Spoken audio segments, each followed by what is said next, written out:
everybody.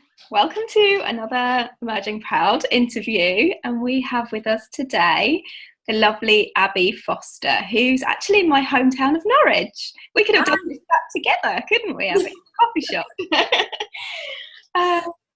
And I was so delighted to meet Abbie and have you involved with our local Emerging Proud Day, because you're doing some amazing work around helping young people who might be depressed, experiencing self-harm, to emerge proud through their own crisis, giving them lots of positive encouragement and hope for recovery. So I'm really looking forward to talking to you today. And you're kind of an infamous figure now, aren't you, in Norwich with our local media? Abbie's been all over the local papers and the radio, and is also doing some work with the BBC, which we'll talk a bit about. But as you can see, behind Abbie, you have a Facebook page as well, don't you?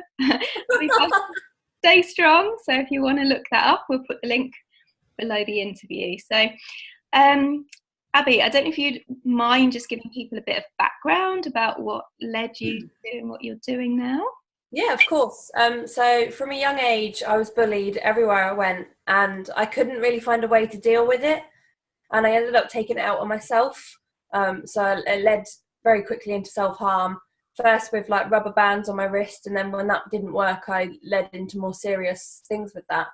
I've been depressed for as long as I can remember. Although I didn't actually realise it was depression. I just thought there was something wrong with me, or this is how I was supposed to be, or, no one was talking about it, so I didn't actually realise there was a problem. I used to spend every day looking for, as I was walking outside, looking for something I could jump off or something I could jump in front of.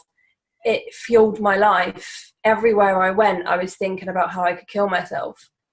And the only reason personally I didn't do it was because I couldn't find a way to do it where it wouldn't impact someone else, and that was my issue, which in a way obviously is a very good thing now, because I don't feel that way anymore. So when I was about 18, I actually discovered Demi Lovato and her story and her music, and her words actually spoke to me, and it made me think, well, if she can do it, I can do it as well. And I managed to slowly recover. There are still days now where I struggle, but it now happens maybe once every month, every 6 months, instead of constantly every day. So I find that as the, triumph. Amazing. And you've made it your mission, haven't you, to kind of help other people who might be in the same situation you were in. Was there a particular song of Demi's that helped you when you were listening to her music? Well, so it started off, I'll just give you a quick story. It started off when I was in my mum's car and I was having a really bad day, and Skyscraper came on the radio. And I heard the lyrics for the first time. I'd heard the song 100 times before, but I heard the lyrics for the first time in the words, and I couldn't believe it. And I was all, I was choked up, but I didn't want to cry. There'd be too many questions, and I just, let it go. Later on that night, I felt really bad again, and I was going to go to my usual way of dealing with it, and I just couldn't cry, and I knew I needed to, because I didn't want to hurt myself, and I just wanted to get past it in a safer way. And so I googled, YouTubed Skyscraper, knowing that made me cry earlier, and I got incredibly emotional at that. And then up at the side, a suggestion came up for Demi Lovato's Warrior. And the lyrics to that are, now I'm a warrior, now I've got thicker skin. I'm a warrior, I'm stronger than I've ever been, and my armour is made of steel. You can't get in, I'm a warrior, and you can never hurt me again. And the lyrics to that spoke to me so much. It was everything I wanted to be. I wanted to be this warrior. I wanted to, have this tough skin. And I just was really shocked how someone who I thought was just this Disney princess could speak to me in that way when no one else could before. And then up at the other side again came a suggestion for Believe in Me by Demi Lovato. And the chorus of that one is, I don't want to be afraid. I want to wake up feeling beautiful today and know that I'm okay, because everyone is perfect in unusual ways. You see, I just want to believe in me. And again, it was, she just took my words. It was everything I felt. I wanted to feel beautiful. I wanted to be brave. And by this point, I was a mess. And I found another link at the side that said Demi Lovato opens up about self-harm. Yeah. And that just blew my life away.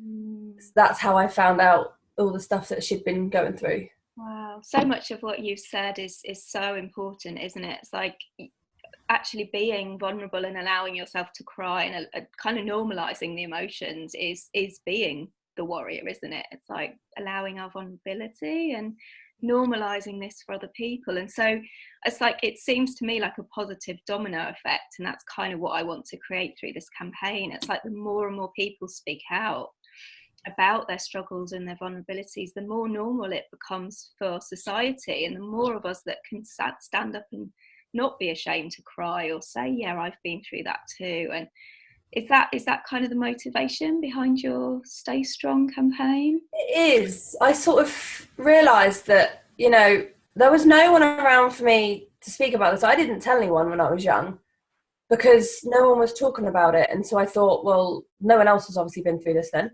Like, it's just me. So no one's going to understand. But if we start talking about it, and like you said, we normalise talking about mental health, people are going to be more aware that there are other people going through it and that things do get better. Not only that other people have struggled, but other people have recovered, I think is a really important message. Yeah, absolutely. And I know you're doing incredible work. You're working with a lot of charities, aren't you? Is your focus sort of young people who are going through struggles? It is mainly, obviously, I'm here to help anyone and everyone who needs it if I can.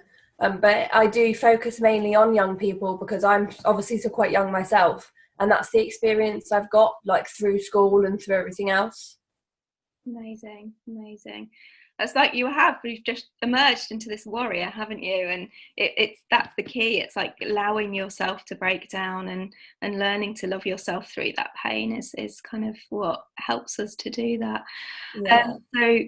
I'm really delighted that you're one of our emerging proud volunteer story sharers for the Norwich event on the 12th of May. Thank you so much for I'm so excited to do that. I just wondered, kind of, because we had a meeting, didn't we, for all of the volunteers in Norwich a couple of weeks ago, and there was amazing energy in the room, and people were really excited. I just wondered what it kind of means to you to be involved in the campaign and the events, and to be sharing your stories with so many people around the world who are kind of joining this and feeling part of this movement. I absolutely love this movement. I think it's amazing. And like you said, I was in the meeting with you and so many inspirational people. And as we went around and told our stories, we all linked somewhere along the line. And you make a family that way. Everyone looks after each other and, each other's struggles and can keep an eye on each other. And I think that's amazing that you've got that connection with other people. And to be part of this is so important for me because it's another way I can tell my story. And every time I tell my story in a different way, whether it's through the newspaper or through the radio, I always get a message from someone to say that helped them. And I think if I can help just one person, it makes my whole journey and all my struggles worth it because they've learned from that and they then don't have to go through as much hardship as I did. Yeah, absolutely.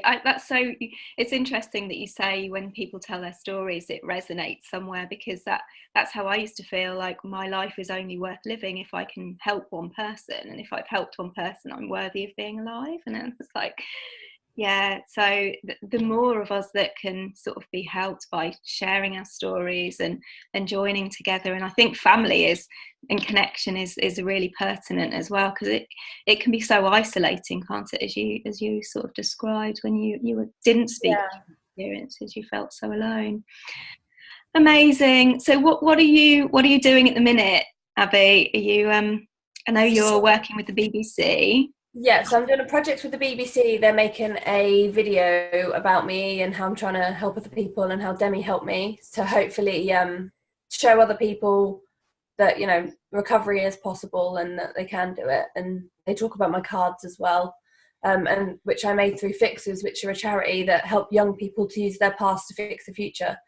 Absolutely amazing charity, completely funded by the Big Lottery, for 16 to 25-year-olds. And with them, I did a project called The Power of Positivity, and I made some cards that basically have a quote and a goal on it. So it'll say something like, "You're beautifully and wonderfully made." Then underneath it will say, "Go and compliment 5 people," or something like that, to pass on the positivity and the kindness. Because when I was really struggling, even someone smiling at me or holding a door open for me or something like that would make my world a little less dark.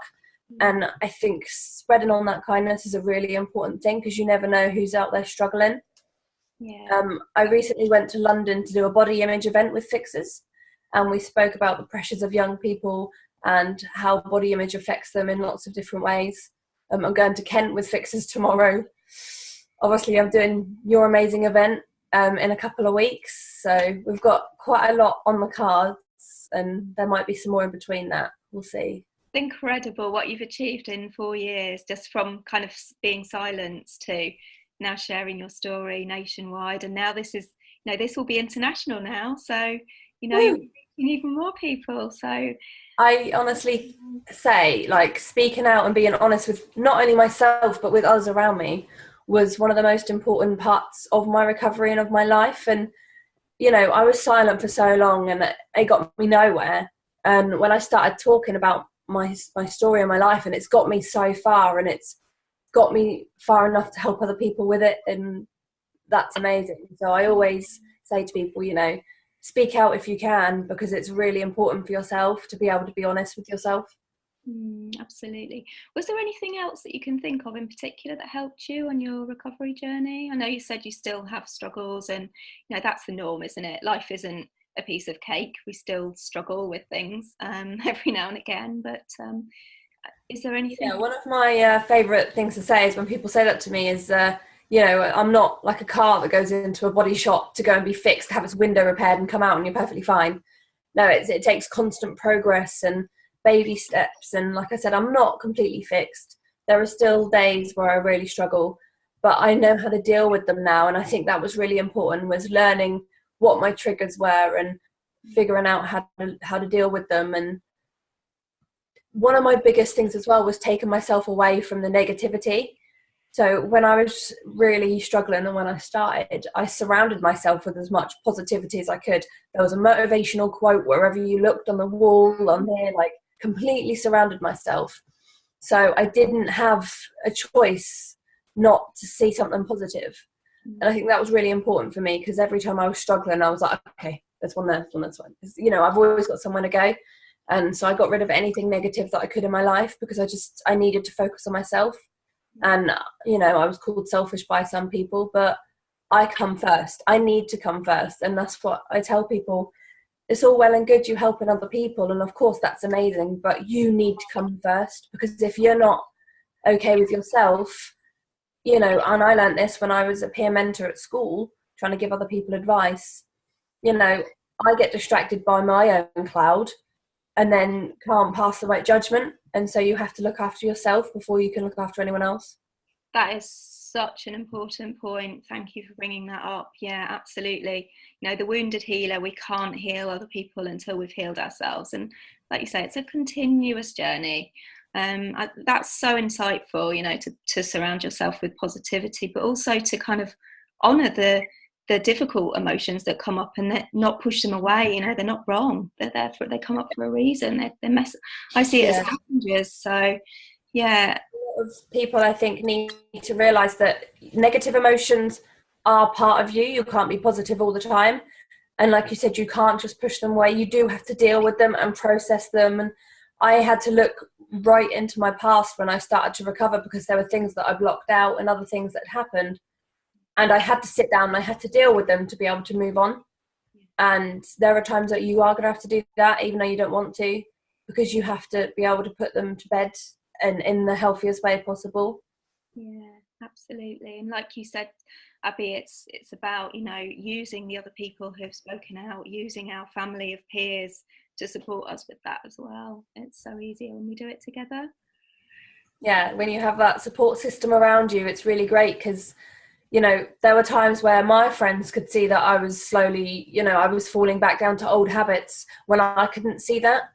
And so it is important to have people around you who are able to say, actually, this is happening, we need to take a step back. Yeah, absolutely.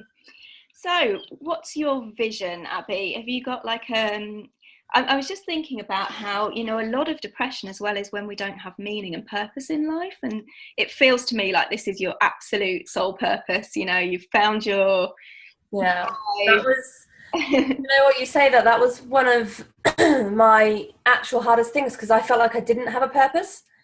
And when I started helping people, it gave me a reason, because so many people said to me, well, doesn't other people's problems bring you down? But that's actually the opposite for me. It actually brings me up. Knowing that I've helped someone makes me feel like I have that purpose again. And so it allows me to continue to be positive and continue my journey. And so having a purpose in my life actually makes my life livable. And I do truly believe, because when I was younger, I wanted to work with animals, and I was obsessed with animals completely, would watch every documentary possible, have every encyclopedia, and I still absolutely adore animals and would love to work with them. But I have a higher purpose now, and that is to share my experiences and my story to, like I said, hopefully help other people. That is my purpose. Wonderful. What an amazing purpose to have at 22. That's incredible.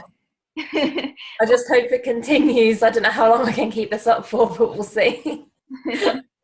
Well, it looks like it's going viral. Your YouTube, so you've made some YouTube videos which have gone viral too. So sharing your story, amazing. Yeah, on my Facebook page, I've got the story, the actual first video I ever made in 2015 of my story.